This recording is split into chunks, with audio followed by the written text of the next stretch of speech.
जी देखिए, उफ गर्मी, हाई गर्मी सिर्फ पाकिस्तान के दीगर शहरों में नहीं कहा जा रहा, शहर इक़्तिदार इस्लामाबाद में भी यही कैफियत है। आज ज़्यादा से ज़्यादा दर्जा हरारत 42 डिग्री सेंटीग्रेड रिकॉर्ड किया गया है। मुल्क भर में हीट वेव की लहर जारी है।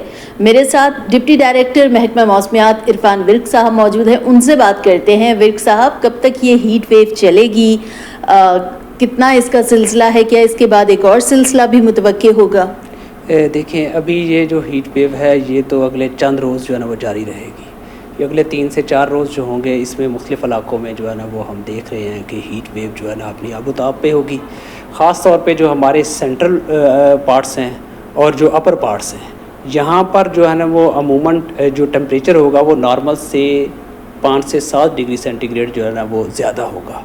और इसी तरह साउथ में भी हीट वेव है, वहाँ पर भी है, लेकिन वहाँ पर जो नॉर्मल होता है वो 42, 43, 44 इतना नॉर्मल चलता है सिंध में। वहाँ पर भी हीट वेव होगी, वहाँ पर भी नॉर्मल से ज़्यादा टेम्परेचर रहेंगे, क्योंकि अभी जो कल रिकॉर्ड किए गए हैं मैक्सिमम टेम्परेचर वो जैकबाबाद में जो है ना हमारे 48 डिग्री सेंटीग्रेड डिफरेंट इलाकों में जो सिंध के इलाकों में आए हैं। और कुछ इलाकों में जैसे सिब्बी में 46, इसी तरह जो है हमारे जो साउदर्न पंजाब है वहाँ पर भी 45, 44, 46 तक टेम्परेचर गए हैं।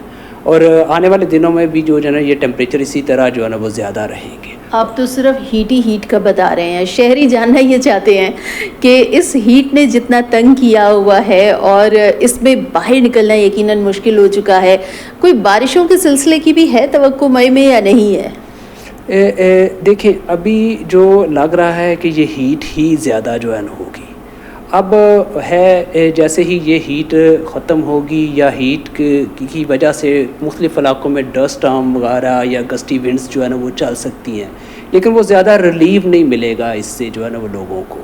तो जैसे ही अगर कोई वेदर स्पेल इस तरह का डेवलप होता है, क्योंकि जब हीट होती है तो वो वेदर सिस्टम भी डेवलप इसी में होते हैं, तो अगर ऐसा कोई वेदर सिस्टम डेवलप हुआ तो उसके बारे में हम आगाह करेंगे। लेकिन अभी जो है ना वो ज़्यादा यही लग रहा है कि टेम्परेचर राइजिंग ही रहेंगे। टेम्परेचर राइजिंग रहेंगे, यानी बारिश की कोई तवक्को नहीं है? पूरे कराची से खैबर तक कहीं पर बारिश नहीं होगी? देखिए, अभी कोई ऐसा स्पेल जो है ना वो एंटर होता नज़र नहीं आ रहा। ताहम एक 25-26 तारीख को एक वेदर स्पेल जो है ना है, लेकिन उसकी इंटेंसिटी कितनी होती है, कहाँ पर वो इफ़ेक्ट करता है, क्या उससे टेम्परेचर फॉल होता भी है कि इसी तरह कंटेन रहता है, थोड़ा सा फ़र्क पड़ेगा फिर दोबारा से जो है ना वो टेम्परेचर, तो इस तरह तरीके से कोई बहुत ज़्यादा रिलीफ नहीं मिलने वाला। ठीक है विर्क साहब, हम देख रहे हैं कि गुज़िश्ता 2-3 सालों से जो हीट वेव के स्पेल हैं वो तवातुर के साथ चलते हैं। गुज़िश्ता साल भी देखा, 2023 में भी यही ट्रेंड देखा कि मई में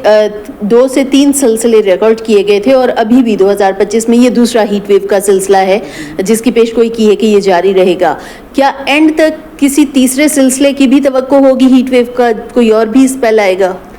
देखिए, जैसा कि नॉर्मली मई में आती हैं 2 से 3 हीट वेव्स, तो अब ये वाली जो हीट वेव है ये अभी प्रोलॉन्ग कर रही है।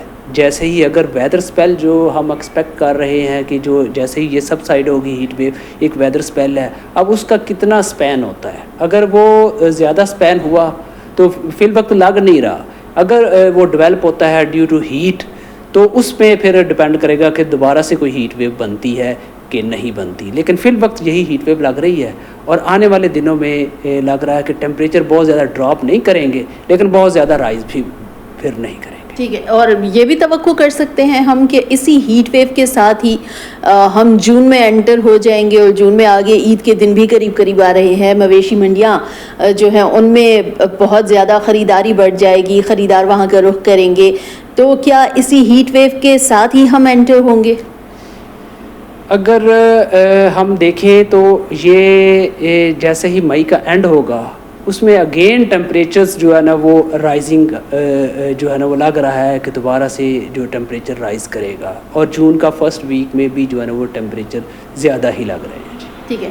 अच्छा विर्क साहब, एक बड़ा इंपॉर्टेंट क्वेश्चन जो पिछले बहुत दिनों से मैं तो यकीनन बहुत ज़्यादा ऑब्जर्व कर रही हूँ, बहुत सारे लोग जो मोबाइल ऐप्स पर, डिफरेंट ऐप्स पर भी वेदर पैटर्न एक देख रहे होते थे, लेकिन अभी हम देख रहे हैं कि सुबह में जब देख रहे होते कि अच्छा अच्छी खासी तेज़ धूप है, दोपहर में अचानक से महकमा मौसमियात की तरफ से एक पेशगोई आती है कि अगले 1 से 3 घंटे में या 4 से 6 घंटों में बारिश की तवक्को है और मौसम यकदम ही बदल जाता है। महकमा मौसमियात की पेशगोइयाँ भी अभी बहुत हद तक जो है काफ़ी दुरुस्त जा रही हैं। क्या कोई नए रडार आ गए हैं या क्या है? और ये जो पेशगोइयाँ हैं, अचानक से बदलती हुई मौसमी सूरत हाल है, क्या ये क्लाइमेट चेंज की वजह से है? देखिए, ये जो ड्यूरेशन होता है, ये ट्रांजिशन पीरियड होता है। ट्रांजिशन पीरियड के बाद जब ये समर आता है, समर एंटर होने से पहले, मानसून से पहले, ये हमारे यहाँ जो एक है कि ये गर्मी का एक सीज़न होता है जिसमें लो प्रेशर एरिया डेवलप होता है पाकिस्तान में, और ये हवा का कम दबाव जो होता है ये इंटेंसिफाई हो जाता है, जिसको हीट लो कहते हैं। अब ये जो हीट लो है आजकल जो है ये परसिस्ट करता है, जिसकी वजह से जैसे ही इसको कोल्ड विंड मिलती है नॉर्थ से, तो ये इंटरेक्ट करता है कोल्ड विंड के साथ, और फॉर द टाइम बीइंग 3 से 4 घंटे, 5-6 घंटे ये जो है ना डेवलप होता है। उसके लिए हमारे जो लोग बैठे होते हैं वो इसको अलर्ट या कोई इस तरह की कोई सिचुएशन होती है वो इसको जारी कर देते हैं। इसके लिए हमारे पास रडार्स हैं, जैसे इस्लामाबाद में हमारा रडार है, इसको ये 24 ऑपरेट होता है। फिर ये इसको देख रहे होते हैं कि वेदर स्पेल कहाँ बनता है और लो प्रेशर एरिया और विंड्स जो हैं वो किस तरफ मूव कर रही है। तो उस तरीके से जो है ना ये अपना नॉलेज यूज़ करते हुए ये जो शॉर्ट टर्म फोरकास्ट है, जिसको हम नो कास्ट कहते हैं, इसको फोरकास्ट ना कहें, इसको नो कास्ट कहते हैं, 2 से 4 घंटे की जैसे आपने बात की, तो ये हम अपनी जो हमारी मोबाइल ऐप है उसमें जो है ना इसको हम एज ए जो है ना फोरकास्ट वो इंडक्ट कर देते हैं, जो कि लोगों तक पहुँच जाती है। ठीक है। महकमा मौसमियात ने ये भी बताया है कि दर्जा हरारत बढ़ने से, जो कि ख़ास तौर पे हमारे शुमाली इलाका जात की तरफ, उसमें ग्लेशियर्स के पिघलने में काफ़ी तेज़ी आ रही है, तो कहीं पर कोई सैलाब का भी है ख़दशा? देखिए, ये एक्सेसिव हीट जो ज़्यादा जो हीट पड़ रही है नॉर्दर्न एरियाज़ में, इससे जो स्नो मेल्ट है उसका रेट तो बढ़ेगा, लेकिन अगर आपने देखा हो तो विंटर में हमारी स्नो जो है वो कम हुई है कैचमेंट्स में, तो जो ग्लेशियर्स हैं वो बहुत ज़्यादा प्रोलॉन्ग हीट वेव करे तो फिर वो ज़्यादा मेल्ट करते हैं। अभी हम एक्सपेक्ट कर रहे हैं कि ये जैसे हीट वेव ज़्यादा हो गई है, जैसे पहली हीट वेव आई और उसके बाद इसने प्रोलॉन्ग किया, तो इससे जो फ्लोज होंगे, जो स्ट्रीम्स की जो छोटी नदी नालियां हैं उसमें जो है ना वो पानी में तो इजाफा होगा, लेकिन एज सच इससे बहुत बड़ा फ्लड जिसको कहते हैं, जैसे रिवराइन या रिवर के अंदर जो रिवर एक बहुत बड़ा है, जैसे हमारा इंडस है, जेलम है, चिनाब है, रावी है, ये बहुत बड़े दरिया हैं, तो इनमें ऐसा कोई फ्लड नहीं आने वाला। ठीक है। अच्छा, आखिरी मेरा आपसे ये सवाल है, जिस तरह से इस्लामाबाद में गुज़िश्ता दिनों एक सूरत हाल का सामना करना पड़ा और कहा ही जा रहा था कि जब नीचे टेम्परेचर बहुत ज़्यादा है और ऊपर टेम्परेचर माइनस में है तो उसमें हेल्थ स्टॉर्म का बहुत ज़्यादा खदशा होता है, और जिस तरह से वो जो यालाबारी के जो गोलों का साइज़ था वो काफ़ी बड़ा था, तो क्या अभी जिस तरह से हीट है और ऊपर यकीनन टेम्परेचर जो है वो माइनस में है, तो दोबारा किसी ऐसी सूरत हाल का सामना करना पड़ सकता है? देखिए, ये जो है ना हमारा जो लोअर एटमॉस्फेयर है वो ऑलरेडी वार्म हो चुका है, वो वार्म है।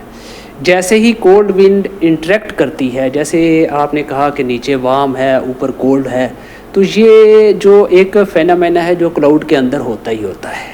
अब ड्यू टू एक्सेसिव हीटिंग, जो कि नॉर्मली आपने देखा होगा कि हमारी जो क्लाइमेट की जो रिपोर्ट्स हैं वो भी ये बता रही हैं कि जो मई का टेम्परेचर है वो नॉर्मली जो पाकिस्तान से है 1 डिग्री सेंटीग्रेड ज़्यादा है, पिछली बार 1.5 डिग्री सेंटीग्रेड। तो इस तरीके से जो है ना ये जो हीटिंग हो रही है, ये हीटिंग एटमॉस्फेयर में भी इंडक्ट हो रही है। अब जैसे ही ये हीट जो है कोल्ड के साथ इंटरेक्ट करती है, तो ये जो हीलिंग का एलिमेंट है और लाइटनिंग और थंडर का, इसकी जो शिद्दत है वो बढ़ती है।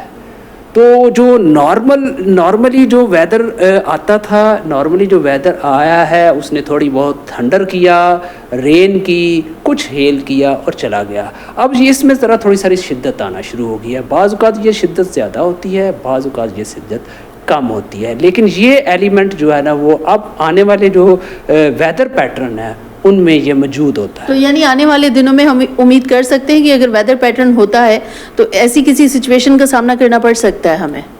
देखिए ये इससे निगेट कोई नहीं कर सकता, क्योंकि मौसमियाती तब्दीली की वजह से जो एटमॉस्फेयर में चेंजेस आई हैं वो फ्लक्चुएट करती हैं। कभी वो ईस्ट की तरफ चली गई, कभी वो वेस्ट की तरफ आ गई।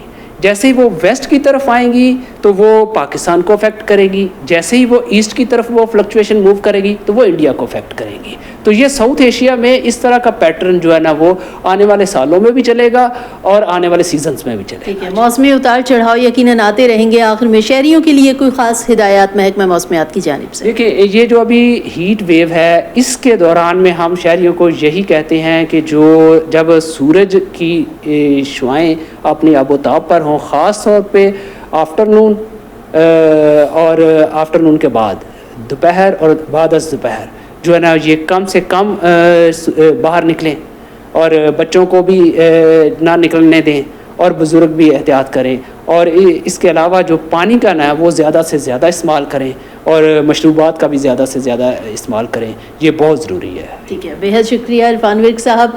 और पानी का जहाँ पर ज़्यादा से ज़्यादा इस्तेमाल है वहीं पर बहुत एहतियात के साथ इस्तेमाल भी है। मौसमी उतार चढ़ाव आते रहेंगे, लेकिन ज़रूरी ये है कि एहतियाती तदाबीर को भी लाजमी मद्देनज़र रखा जाए। फ़िलहाल शदीद गर्मी का ही सामना करना पड़ेगा और आने वाले दिनों में भी यही कहा जा रहा है। इरफान विर्क साहब ने जैसे कहा कि दर्जा हरारत मज़ीद बढ़ेगा, बारिशों की उम्मीद की जा सकती है, लेकिन फ़िलहाल ऐसा कोई सिलसिला अभी तक नज़र नहीं आ रहा।